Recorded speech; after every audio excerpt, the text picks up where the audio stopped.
ياسين والقرآن الحكيم إنك لمن المرسلين على صراط مستقيم تنزيل العزيز الرحيم لتنذر قوما ما أنذر آباؤهم فهم غافلون لقد حق القول على أكثرهم فهم لا يؤمنون إنا جعلنا في أعناقهم أغلالا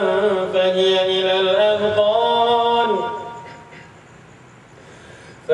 إلى الأذقان فهم مقمحون وجعلنا من بين أيديهم سدا ومن خلفهم سدا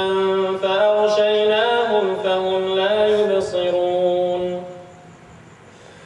وسواء عليهم أأنذرتهم أم لم تنذرهم لا يؤمنون إنما تنذر من اتبع الذكر وخشي الرحمن بالغيب فبشره بمغفرة وأجر كريم إنا نحن نحيي الموتى ونكتب ما قدموا وآثارهم وكل شيء أحصيناه في إمام مبين واضرب لهم مثلا أصحاب القرية إذ جاءها المرسلون إذ أرسلنا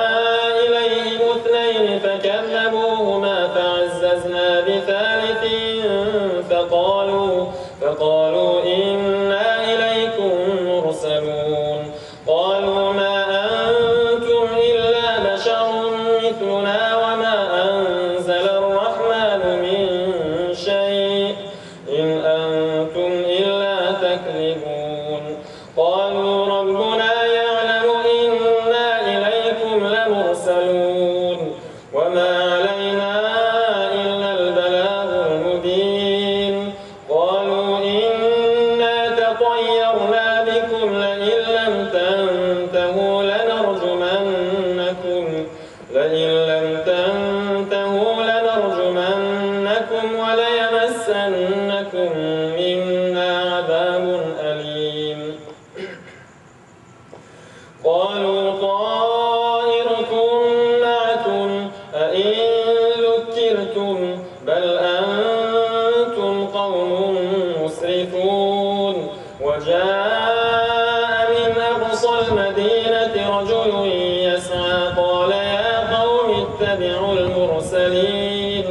اتبعوا من لا يسألكم أجرا وهم مهتدون وما لي لا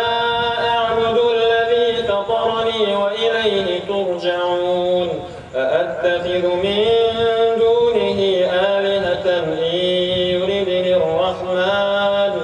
إن يردني الرحمن بضر لا تغن عني شفاعتهم شيئا